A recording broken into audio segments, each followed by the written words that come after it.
इस वक्त बड़ी खबर मध्य प्रदेश के धर्मपुरी से मिल रही है। धार के पास धर्मपुरी से, जहां 18 गांवों के लिए आज की रात काफी अहम है, काफी भारी है।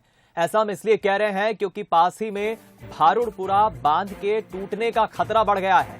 डैम में लीकेज होने के बाद पानी का रिसाव होने लगा है।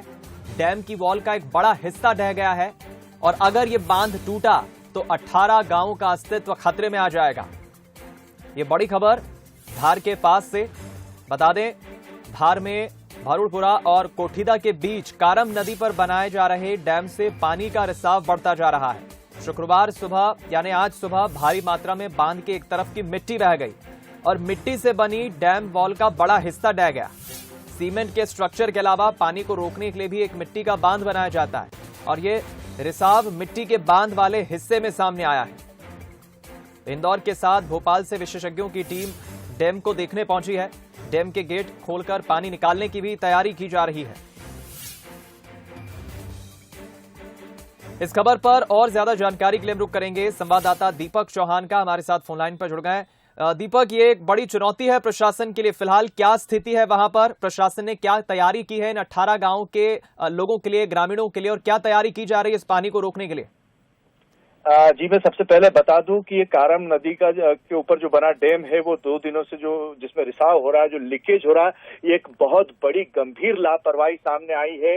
ग्रामीणों का कहना है, जो डूब प्रभावित ग्रामीण है, उनका कहना है कि इसको लेकर निर्माण के दौरान ही तमाम शिकायतें जो है वो दर्ज कराई गई थी, किंतु उस पर कोई संज्ञान नहीं लिया गया, कोई कार्रवाई नहीं की गई, उनकी कोई सुनवाई नहीं की गई। और नतीजतन आज ये है कि 2 से 3 जिलों का पूरा जो है वो प्रशासनिक अमला, पुलिस बल और तमाम जो 2 मंत्री हैं, जल संसाधन मंत्री तुलसी सिलावट और राजवर्धन सिंह दत्तीगांव, दोनों मंत्री ही सुबह से ही कारम डैम पर मौजूद है। सुबह से ही स्थिति पर नजर बनाए हुए हैं और राहत कार्य जारी। जहां तक ग्रामीणों की बात करें तो जिन 20 गांवों की बात कर रहे हैं कि 20 गांवों के लोग प्रभावित हो सकते हैं, डैम अगर फूटता है, इस तरह की स्थिति निर्मित होती तो उसको लेकर भारी संख्या में पुलिस बल यहां पर तैनात किया गया है।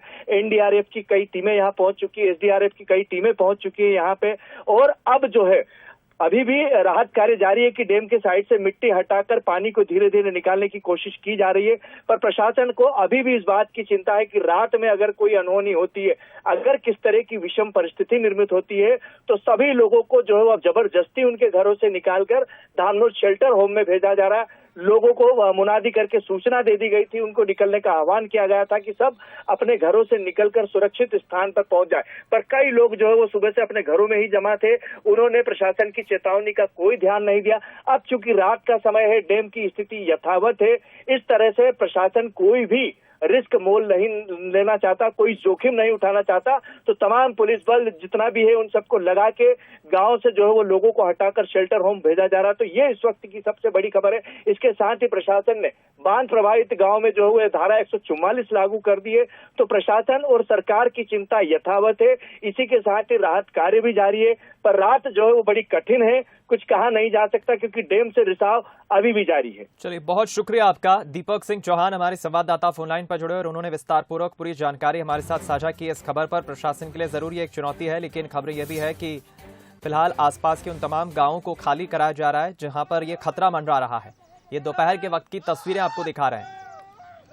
कारम नदी पर बना डैम देर रात से यहां पर लीकेज हो रहा है और अब फूटने का डर सता रहा है। कलेक्टर, एसपी के साथ उद्योग मंत्री भी पहुंचे थे, दत्तीगांव भी पहुंचे थे। 5 तस्वीरें और देखिए। दरअसल 4 साल से इस डैम का काम चल रहा है। करीब 300 करोड़ से अधिक की लागत से इस डैम का निर्माण हो रहा है। जाहिर है कि ये डैम बनेगा तो जल संग्रहण भी होगा और आसपास के गांव के लोगों को भी फायदा होगा।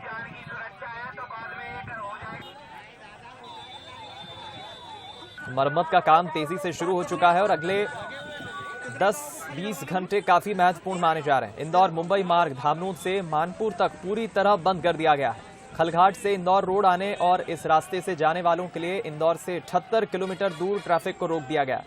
करीब 10 गांव डूब प्रभावित क्षेत्र में आ रहे हैं। दूसरी तरफ देखिए आप, मुनादी कर लोगों को गांव से सुरक्षित भी निकाला जा रहा है, लोगों को जानकारी भी दी जा रही है। एक दिन पहले कलेक्टर, एसपी के साथ उद्योग मंत्री दत्तीगांव भी मौके पर पहुंचे थे, उन्होंने जायजा लिया था।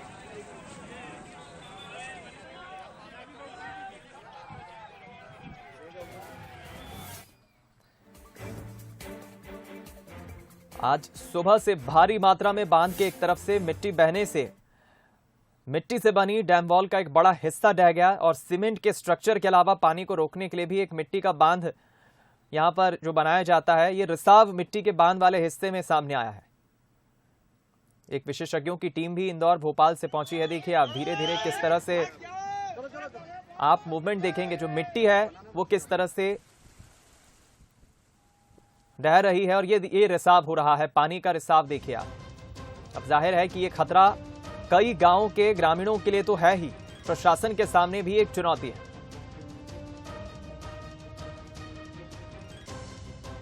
इस बांध की लंबाई 564 मीटर और चौड़ाई 6 मीटर है। डैम बनने के बाद 52 गांवों में करीब 10,500 हेक्टेयर जमीन सिंचित होगी। 11 गांवों में मुनादी कराकर लोगों को अलर्ट किया गया है। रिसाव बढ़ने से पानी गांव तक जाएगा, आसपास के रास्ते भी डूब जाएंगे।